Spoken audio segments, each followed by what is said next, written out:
ओम नमो भगवते वासुदेवाय। ओम महालक्ष्मी नमः। आप सभी का हमारे YouTube चैनल पर हार्दिक स्वागत है। आज की वीडियो में आप जानेंगे शरद पूर्णिमा तिथि, स्नान दान समय और साथ में सुने शरद पूर्णिमा व्रत की पौराणिक कथा। अमृत की बारिश का पर्व शरद पूर्णिमा इस वर्ष 6 अक्टूबर को मनाया जाएगा।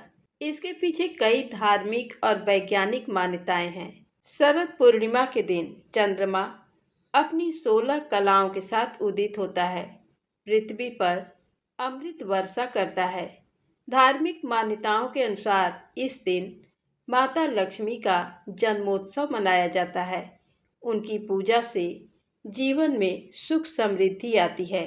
शरद पूर्णिमा के दिन चंद्र दर्शन का शुभ समय रात 8:30 से लेकर प्रातः काल तक है।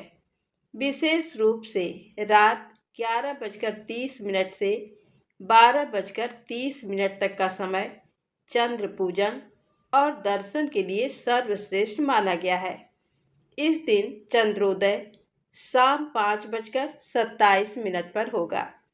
शरद पूर्णिमा पर खीर बनाकर चांदनी में रखने की परंपरा है।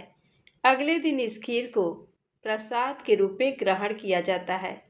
इस दिन भगवान विष्णु और माता लक्ष्मी की पूजा करने से जीवन में सुख, समृद्धि और शांति का आशीर्वाद मिलता है। शरद पूर्णिमा तिथि का प्रारंभ 6 अक्टूबर को दोपहर 12:23 पर, पूर्णिमा तिथि समाप्त 7 अक्टूबर को सुबह 9:16 पर। शरद पूर्णिमा के दिन चंद्रोदय का समय 6 अक्टूबर को शाम 5:27 पर। आयुर्वेद के अनुसार शरद पूर्णिमा के आसपास मौसम बदलता है, यानी वर्षा ऋतु का अंत और शरद ऋतु का प्रारंभ। इस समय चंद्रमा की किरणें अत्यंत शुद्ध और शीतलता लिए होती हैं, जो शरीर और मन को शांत करने में मदद करती है। चांदनी में रखी गई खीर को औषधीय गुणों से युक्त माना जाता है।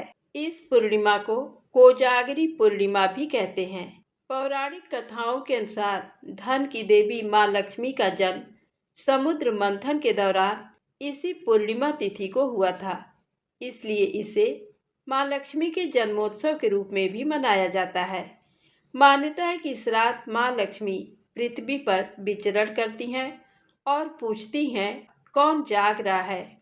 जो लोग रात भर जागकर जागरण करके उनकी पूजा और भक्ति करते हैं, माँ लक्ष्मी उन पर अपनी विशेष कृपा और धन समृद्धि का आशीर्वाद बरसाती हैं।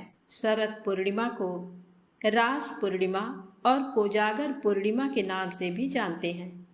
मान्यता है कि शरद पूर्णिमा की रात भगवान श्री कृष्ण ने गोपियों के संग महारास रचाया था, इसलिए इसे रास पूर्णिमा कहा जाता है।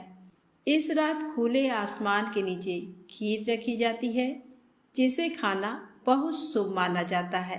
शरद पूर्णिमा के दिन भगवान श्री कृष्ण और चंद्रमा के साथ भगवान शिव की भी पूजा का विधान है।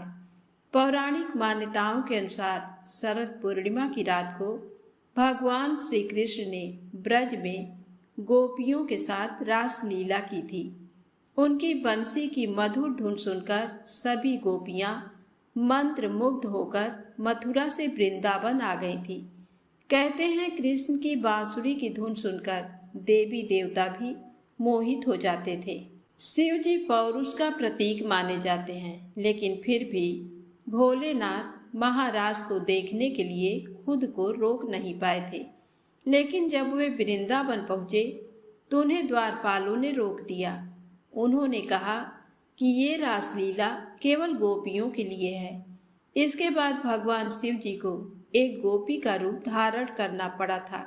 हालांकि इसके लिए उनका साथ माता पार्वती और यमुना नदी ने भी दिया था। श्री कृष्ण की बांसुरी की धुन पर महादेव घूंघट लेकर नृत्य में शामिल हो गए। वह इतने मस्त होकर नृत्य कर रहे थे कि सुध बुध खो बैठे। श्री कृष्ण ने भोलेनाथ को पहचान लिया था। उन्होंने मुस्कुराते हुए महादेव को गोपेश्वर नाम से पुकारा। महाराज खत्म होने पर कृष्ण ने भोलेनाथ को ब्रज में इसी रूप में विराजमान होने का आग्रह किया। तब से ही शिव जी गोपी के रूप में वृंदावन में निवास करते हैं। धर्म ग्रंथों के अनुसार गोपेश्वर महादेव की सबसे पहले राधा कृष्ण ने पूजा की थी। मान्यता है कि पूजा के दौरान उनके उंगलियों के निशान शिवलिंग पर बन गए थे। अब आइए सुने पूर्णिमा व्रत की पौराणिक कथा। द्वापर युग में एक समय की बात है। यशोदा जी ने कृष्ण से कहा, हे कृष्ण, तुम सारे संसार के उत्पन्नकर्ता, पोषक तथा उसके संहार करता हो। आज कोई ऐसा व्रत मुझसे कहो जिसके करने से मृत्युलोक में स्त्रियों को विधवा होने का भय न रहे तथा ये व्रत सभी मनुष्यों की मनोकामनाएं पूर्ण करने वाला हो। तब श्री कृष्ण भगवान कहने लगे, हे माता, आपने अति सुंदर प्रश्न किया है। मैं आपसे ऐसे ही व्रत को सविस्तार कहता हूँ। सौभाग्य की प्राप्ति के लिए स्त्रियों को 32 पूर्णमासियों का व्रत करना चाहिए। इस व्रत के करने से स्त्रियों को सौभाग्य संपत्ति मिलती है। ये व्रत अचल सौभाग्य देने वाला एवं भगवान शिव के प्रति मनुष्य मात्र की भक्ति को बढ़ाने वाला है। यशोदा जी कहने लगी, हे कृष्ण, सर्वप्रथम इस व्रत को मृत्यु लोक में किसने किया था, इसके विषय में विस्तार पूर्वक मुझसे कहो। श्री कृष्ण जी कहने लगे कि इस भूमंडल पर एक अत्यंत प्रसिद्ध राजा चंद्रहास से पालित अनेक प्रकार के रत्नों से परिपूर्ण कातिका नाम की एक नगरी थी। वहां पर धनेश्वर नाम का एक ब्राह्मण था और उसकी स्त्री अति सुशीला रूपवती थी। दोनों ही उस नगरी में बड़े प्रेम के साथ रहते थे। घर में धन धान्य आदि की कमी नहीं थी। उनको एक बड़ा दुख था कि उनके कोई संतान नहीं थी। इस दुख से वह अत्यंत दुखी रहते थे। एक समय एक बड़ा तपस्वी योगी उस नगरी में आया। वह योगी उस ब्राह्मण के घर को छोड़कर अन्य सभी घरों से भिक्षा लाकर भोजन किया करता था। रूपवती से वह भिक्षा नहीं लिया करता था। उस योगी ने एक दिन रूपवती से भिक्षा न लेकर किसी अन्य घर से भिक्षा लेकर गंगा किनारे जाकर भिक्षान को प्रेम पूर्वक खा रहा था कि धनेश्वर ने योगी का ये सब कार्य देख लिया। अपने भिक्षा के अनादर से दुखी होकर धनेश्वर योगी से बोला, हे महात्मन, आप सब घरों से भिक्षा लेते हैं परंतु आप मेरे घर की भिक्षा कभी नहीं लेते। इसका क्या कारण है? योगी ने कहा, निसंतान के घर की भीख पतितों के अन्न के तुल्य होती है और जो पतितों का अन्न खाता है वह भी पतित हो जाता है। क्योंकि तुम निसंतान हो इसलिए पतित हो जाने के भय से मैं तुम्हारे घर की भिक्षा नहीं लेता। धनेश्वर योगी की ये बात सुनकर बहुत दुखी हुआ और हाथ जोड़कर योगी के पैरों में गिर गया और कहने लगा, हे महाराज, यदि ऐसा है तो आप पुत्र प्राप्ति का उपाय बताइए। आप सर्वज्ञानी हैं, मुझ पर कृपा कीजिए। हे भगवान, मेरे घर में धन की कोई कमी नहीं है परंतु मैं पुत्र न होने के कारण अत्यंत दुखी हूँ। आप मेरे इस दुख का हरण करें। आप सामर्थ्यवान हैं। ये सुनकर योगी कहने लगे, हे ब्राह्मण, तुम चंडी की आराधना करो। घर जाकर उसने अपनी पत्नी से सब वेदांत कहा और स्वयं तप करने के लिए वन में चला गया। वन में जाकर उसने चंडी की उपासना की और उपवास किए। चंडी ने 16वें दिन उसको स्वप्न में दर्शन दिया और कहा, हे धनेश्वर, जा, तेरे घर पुत्र होगा परंतु वह 16 वर्ष की आयु में ही मृत्यु को प्राप्त हो जाएगा। यदि तुम दोनों पति पत्नी 32 पूर्णमासियों का व्रत विधि पूर्वक करोगे तो वह दीर्घायु हो जाएगा। जितने तुम्हारी सामर्थ्य हो आटे के दिए बनाकर शिव जी भगवान का पूजन करना, परंतु पूर्णमासी के व्रत 32 होने चाहिए। प्रातःकाल होने पर इस स्थान के समीप तुम्हें आम का वृक्ष दिखाई देगा। उस पर चढ़कर तुम एक फल तोड़कर शीघ्र ही अपने घर चले जाना। और अपनी पत्नी से सब वेदांत कहना। ऋतु स्नान के पश्चात वह स्वच्छ होकर श्री शंकर भगवान का ध्यान करके उस फल को खा लेगी। शंकर भगवान की कृपा से उसको गर्भ हो जाएगा। जब वह ब्राह्मण प्रातःकाल उठा तो उसने एक स्थान के पास ही आम का वृक्ष देखा, जिस पर एक अत्यंत सुंदर आम का फल लगा हुआ था। उस ब्राह्मण ने उस आम के वृक्ष पर चढ़कर फल को तोड़ने का प्रयत्न किया, परंतु वृक्ष पर कई बार प्रयत्न करने पर भी वह चढ़ नहीं पाया। तब उस ब्राह्मण को बहुत चिंता हुई। तब विघ्न विनाशन श्री गणेश भगवान की वंदना करने लगा। हे दयानिधे, अपने भक्तों के विघ्नों का नाश करके उनके मंगल कार्य को करने वाले, दुष्टों का नाश करने वाले, रिद्धि सिद्धि प्रदान करने वाले, आप मुझ पर कृपा करके इतना बल दें कि मैं अपने मनोरथ को पूरा कर सकूं। इस प्रकार गणेश जी की प्रार्थना करने पर उनकी कृपा से धनेश्वर वृक्ष पर चढ़ गया और उसने सुंदर आम के फल को तोड़ लिया। और धनेश्वर ने सोचा, जो वरदान से फल मिला था वो यही है और कोई फल तो दिखाई नहीं दे रहा।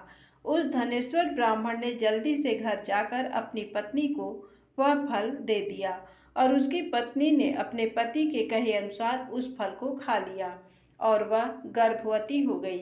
देवी जी की असीम कृपा से उसे एक अत्यंत सुंदर पुत्र उत्पन्न हुआ, जिसका नाम उन्होंने देवीदास रखा। माता पिता के हर्ष और शोक के साथ वह बालक शुक्ल पक्ष के चंद्रमा के भांति अपने पिता के घर में बड़ा होने लगा। भवानी की कृपा से वह बालक बहुत ही सुंदर, सुशील, विद्या पढ़ने में बहुत ही निपुण हो गया। दुर्गा जी की आज्ञा अनुसार उसकी माता ने 32 पूर्णमासी का व्रत रखना आरंभ कर दिया, जिससे उसका पुत्र बड़ी आयु वाला हो जाए। 16वां वर्ष लगते ही देवीदास के माता पिता को बड़ी चिंता हो गई कि कहीं उनके पुत्र की इस वर्ष मृत्यु ना हो जाए। इसलिए उन्होंने अपने मन में विचार किया कि यदि ये दुर्घटना उनके सामने हो गई तो वह कैसे सहन करेंगे। इसलिए उन्होंने देवीदास के मामा को बुलाया और कहा, हमारी एक बहुत बड़ी इच्छा है कि देवीदास 1 वर्ष तक काशी में जाकर विद्या अध्ययन करे और उसको अकेला भी नहीं छोड़ना चाहिए। इसलिए साथ में तुम चले जाओ और 1 वर्ष के पश्चात इसको वापस ले आना। सब प्रबंध करके उसके माता पिता ने काशी जाने के लिए देवीदास को एक घोड़े पर बिठाकर उसके मामा के साथ भेज दिया, परंतु ये बात उसके मामा या किसी और से नहीं बताई। धनेश्वर तथा उसकी पत्नी ने अपने पुत्र की मंगल कामना तथा दीर्घायु के लिए भगवती दुर्गा की आराधना और पूर्णमासियों का व्रत करना आरंभ कर दिया। इस प्रकार बराबर 32 पूर्णमासी के व्रत को उन्होंने पूरा किया। कुछ समय पश्चात एक दिन वह मामा और भांजा मार्ग में रात बिताने के लिए किसी गांव में ठहरे हुए थे। उस दिन उस गांव में ब्राह्मण की अत्यंत सुंदर, सुशील और गुणवती कन्या का विवाह होने वाला था। जिस धर्मशाला के अंदर वर और उसकी बारात ठहरी हुई थी, उसी धर्मशाला में देवीदास और उसके मामा भी ठहरे हुए थे। संयोगवश कन्या को तेल आदि चढ़ाकर मंडप आदि का कार्य किया गया तो लगन के समय वर को धनुर्वात हो गया। इसलिए वर के पिता ने अपने कुटुंबियों से विमर्श करके निश्चय किया कि वह देवीदास मेरे पुत्र जैसा ही सुंदर है, मैं इसके साथ ही लगन करवा दूं और बाद में विवाह के अन्य कार्य मेरे लड़के के साथ हो जाएंगे। ऐसा सोचकर देवीदास के मामा से जाकर बोला कि तुम थोड़ी देर के लिए अपना भांजा हमें दे दो, जिससे विवाह के लग्न का सब कार्य सुचारू रूप से हो सके।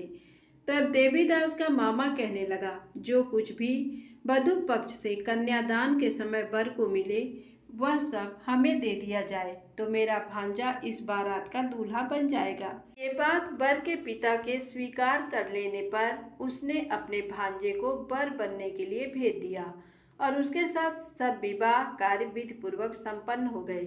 पत्नी के साथ वह भोजन करने लगा तो अपने मन में सोचने लगा कि न जाने यह किसकी स्त्री होगी। वह एकांत में यही सोच सोचकर अपने गर्म श्वास छोड़ने लगा और उसकी आंखों में आंसू भी आ गए। तब लड़की ने पूछा, क्या बात है, आप इतने उदासीन व दुखी क्यों हो रहे हैं? तब उसने सब बातें जो वर के पिता और उसके मामा में हुई थी लड़की को बता दी। तब कन्या कहने लगी, ये ब्रह्म विवाह के विपरीत कैसे हो सकता है? देव, ब्राह्मण और अग्नि के सामने मैंने आपको ही अपना पति माना है, इसलिए आप ही मेरे पति हैं। मैं आपकी ही पत्नी रहूंगी, अन्य किसी की कदापि नहीं। देवीदास ने कहा, ऐसा मत करिए, क्योंकि मेरी आयु बहुत कम है। मेरे पश्चात आपकी क्या गति होगी, इन बातों को अच्छी तरह विचार कर लो। परंतु वह दृढ़ विचारों वाली लड़की थी। वह बोली, जो आपकी गति होगी वही मेरी गति होगी। हे स्वामी, आप उठिए और भोजन कीजिए, आप निश्चय ही भूखे होंगे। तब देवीदास और उसकी पत्नी ने भोजन किया तथा शेष रात्रि वह सोते रहे। प्रातःकाल देवीदास ने अपनी पत्नी को 3 नगों से जड़ी हुई एक अंगूठी दी, एक रुमाल दिया और बोला, हे प्रिय, इसे लो और संकेत समझकर स्थिर चित्त हो जाओ। मेरा मरण और जीवन जानने के लिए एक पुष्प वाटिका बना लो, उसमें सुगंधित वाली एक नवमल्लिका लगाओ और उसको प्रतिदिन जल से सींचा करो और आनंद के साथ खेलो और उत्सव मनाओ। जिस समय और जिस दिन मेरा प्राणांत होगा ये फूल सूख जाएंगे, और जब ये फिर से हरे हो जाएं तो समझ लेना मैं जीवित हूँ। ये बात निश्चय करके समझ लेना, इसमें कोई भी संशय नहीं है। इतना कहकर देवीदास वहां से चला गया। प्रातःकाल होते ही वहां पर गाजे बाजे बजने लगे, और जिस समय विवाह कार्य समाप्त करने के लिए वर तथा सब बाराती मंडप में आए तो कन्या ने वर को भली प्रकार से देखकर अपने पिता से कहा, ये मेरा पति नहीं है। मेरा पति वही है जिसके साथ रात्रि में मेरा पाणिग्रहण हुआ था, इसके साथ मेरा विवाह नहीं हुआ। यदि ये वही पुरुष है तो बताए कि मैंने इसको क्या दिया। वधु पक्ष और कन्या पक्ष कन्यादान के समय जो आभूषण आदि दिए गए थे वो दिखाए, तथा रात में क्या गुप्त बातें मैंने इनसे कही वह सब सुनाई। पिता ने उसके कहे अनुसार वर को बुलाया। कन्या की ये सब बातें सुनकर वह कहने लगा, मैं कुछ भी नहीं जानता। इसके पश्चात लज्जित होकर वह अपना समूह लेकर चला गया और सारी बारात भी अपमानित होकर वहां से लौट गई। भगवान श्री कृष्ण बोले, हे माता, इस प्रकार देवीदास काशी विद्याधन के लिए चला गया। जब कुछ समय बीत गया तो काल से प्रेरित होकर एक सर्प रात्रि के समय उसको डसने के लिए वहां पर आया। उस विषधर के प्रभाव से उसके शयन का स्थान चारों ओर से विष की ज्वाला से विषैला हो गया, परंतु व्रत के प्रभाव से उसको काट नहीं पाया, क्योंकि पहले ही उसकी माता ने 32 पूर्णमासी का व्रत रखा था। इसके बाद स्वयं काल वहां आया और उसके शरीर से प्राणों को निकालने का प्रयत्न करने लगा, जिससे वह मूर्छित होकर पृथ्वी पर गिर गया। उसी समय माता पार्वती के साथ भगवान शंकर वहां आ गए। उसको मूर्छित दशा में देखकर माता पार्वती जी ने शंकर जी से प्रार्थना की, हे महाराज, इस बालक की माता ने पहले ही 32 पूर्णिमा का व्रत पूरा किया था, जिसके प्रभाव से आप इसको प्राणदान दें। भवानी के कहने पर भक्त वत्सल भगवान शिव जी ने उसको प्राणदान दे दिया। इस व्रत के प्रभाव से काल को भी पीछे हटना पड़ा और देवीदास स्वस्थ होकर बैठ गया। उधर उसकी पत्नी उसके काल की परीक्षा किया करती थी। जब उसने देखा उस पुष्प वाटिका में पुष्प कुछ भी नहीं रहे तो उसको अत्यंत आश्चर्य हुआ, लेकिन जब वह जैसे ही हरी भरी हो गई तो वह जान गई कि अब उसका पति ठीक ठाक है, वह जीवित हो गया है। ये देखकर वह बहुत प्रसन्न हो उठी। अपने पिता से कहने लगी, पिताजी, मेरे पति जीवित हैं, आप उनको ढूंढिए। जब 16वां वर्ष व्यतीत हो गया तो देवीदास भी अपने मामा के साथ काशी से चल दिया। इधर उसके ससुर उसको ढूंढने के लिए अपने घर से जाने वाले ही थे कि वह दोनों मामा भांजा वहां पर आ गए। उनका आया हुआ देखकर उनके ससुर को बहुत प्रसन्नता हुई और वह उन्हें अपने घर ले गए। उस समय नगर के निवासी भी वहां इकट्ठे हो गए और सबने निश्चय किया कि अवश्य ही इसी बालक के साथ कन्या का विवाह हुआ था। उस बालक को कन्या ने जब देखा तो पहचान लिया कि ये तो वही है जो संकेत करके गया था। तब इसके उपरांत सब कहने लगे, भला हुआ ये आ गया, और सब नगरवासियों ने आनंद मनाया। कुछ दिन बाद देवीदास ने अपनी पत्नी और मामा के साथ अपने ससुर के घर से बहुत सारे उपहार लेकर अपने माता पिता के घर की तरफ प्रस्थान किया। जब वह अपने गांव के निकट पहुंच गए तो कई लोगों ने उसे देखकर उसके माता पिता को पहले ही खबर दे दी कि तुम्हारा पुत्र देवीदास अपनी पत्नी और मामा के सहित आ रहा है। ऐसा समाचार सुनकर माता पिता को विश्वास नहीं हुआ, परंतु जब और लोगों ने भी आकर यही बात उन्हें बताई तो उनको बड़ा आश्चर्य हुआ। लेकिन थोड़ी देर में देवीदास ने आकर अपने माता पिता के चरणों में अपना सर रखकर प्रणाम किया और उसकी पत्नी ने अपने सास ससुर के चरणों को स्पर्श किया तो माता पिता ने अपने पुत्र और पुत्र वधू को हृदय से लगा लिया और दोनों की आंखों में प्रेम अश्रु बह चले। अपने पुत्र और पुत्र वधू के आने की खुशी में धनेश्वर ने बड़ा ही भारी उत्सव किया और ब्राह्मणों को दान दक्षिणा देकर प्रसन्न किया। श्री कृष्ण भगवान कहने लगे, इस प्रकार धनेश्वर 32 पूर्णमासियों के व्रत के प्रभाव से पुत्रवान हो गया। जो भी स्त्रियां 32 पूर्णमासी के व्रत को करती हैं वे जन्म जन्मांतर में वैधव्य का दुख नहीं भोगती और सदैव सौभाग्यवती रहती हैं। प्रेम से बोले शंकर भगवान गौरी माता की जय हो, लक्ष्मी नारायण भगवान की जय हो। आइए सुनते हैं माता महालक्ष्मी की पौराणिक कथा। इस कथा को श्रद्धा भाव से पूरा अवश्य सुनिएगा। एक बार एक बूढ़ा ब्राह्मण थे। वह रोज पीपल को जल से सींचते थे। पीपल में से रोज एक लड़की निकलती और कहती, पिताजी मैं आपके साथ आपके घर चलूंगी। ये सुनते सुनते बूढ़ा दिन ब दिन कमजोर होने लगा। तो एक दिन बुढ़िया ने पूछा कि क्या बात है, आप दिन ब दिन इतने कमजोर क्यों होते जा रहे हैं? तो बूढ़ा बोला कि क्या बताऊं, पीपल से एक लड़की निकलती है और कहती है कि वह भी मेरे साथ चलेगी। तो बुढ़िया ने कहा कि कल ले आना उस लड़की को। जहाँ 6 लड़कियां पहले से ही हमारे घर में हैं, वहाँ 7वीं लड़की और सही। अगले दिन बूढ़ा उस लड़की को घर ले आया। घर लाने के बाद बूढ़ा ब्राह्मण आटा मांगने गया तो उसे पहले दिनों की अपेक्षा आज ज़्यादा आटा मिला था। जब बुढ़िया वह आटा छानने लगी तो लड़की ने कहा कि लाओ माँ, मैं छान देती हूँ। जब वह आटा छानने बैठी तो परात भर गई। उसके बाद माँ खाना बनाने जाने लगी तो लड़की बोली कि आज रसोई में मैं जाऊंगी। तो बुढ़िया बोली कि ना, तेरे हाथ जल जाएंगे। लेकिन लड़की नहीं मानी और वह रसोई में खाना बनाने गई तो उसने तरह तरह के 36 व्यंजन बना डाले और आज सभी ने भर पेट खाना खाया।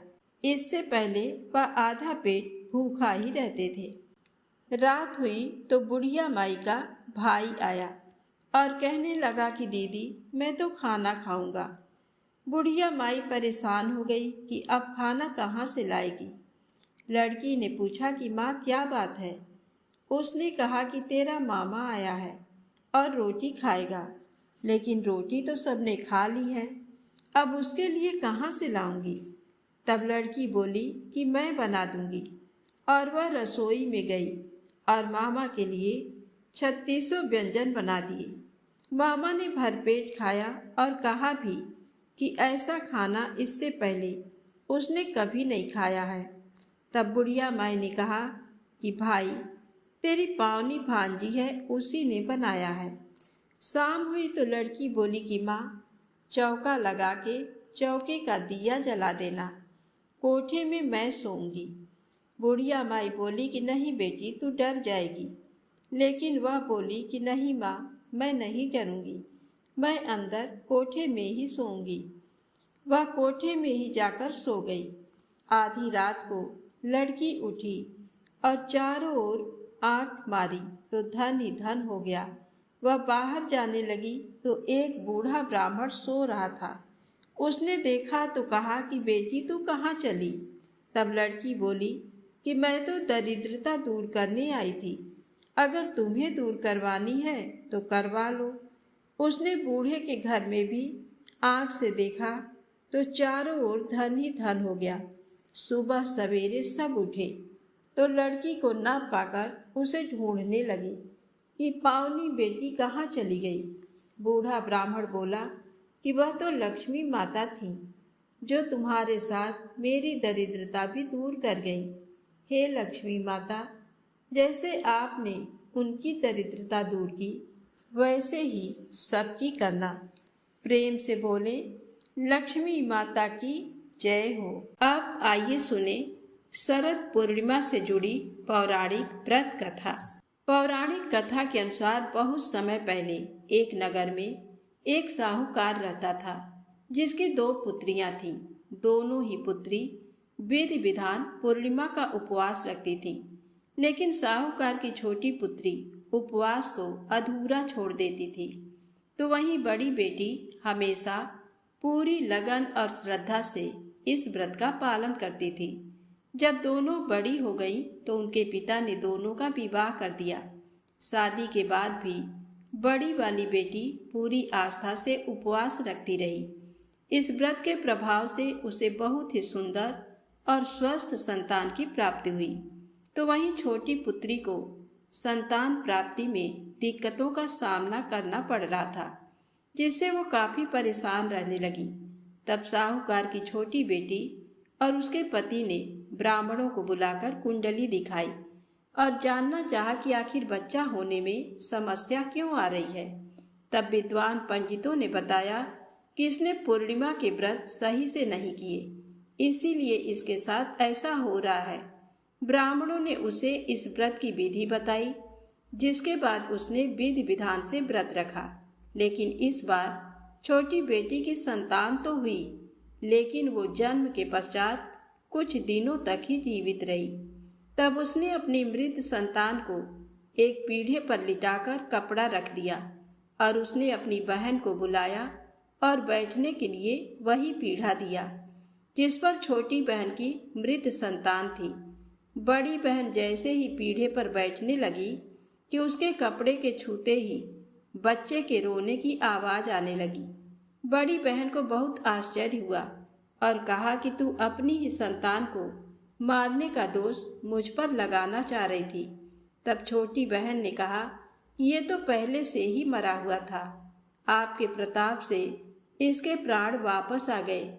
इसके बाद शरद पूर्णिमा व्रत की शक्ति का महत्व पूरे नगर में फैल गया और सभी लोग शरद पूर्णिमा का व्रत विधि विधान से करने लगे। प्रेम से बोले लक्ष्मी नारायण भगवान की जय हो। यदि आपको ये कथाएं अच्छी लगे तो कृपया लाइक अवश्य करें, चैनल को सब्सक्राइब करें, ज़्यादा से ज़्यादा शेयर करें। जय माता दी, जय भोलेनाथ।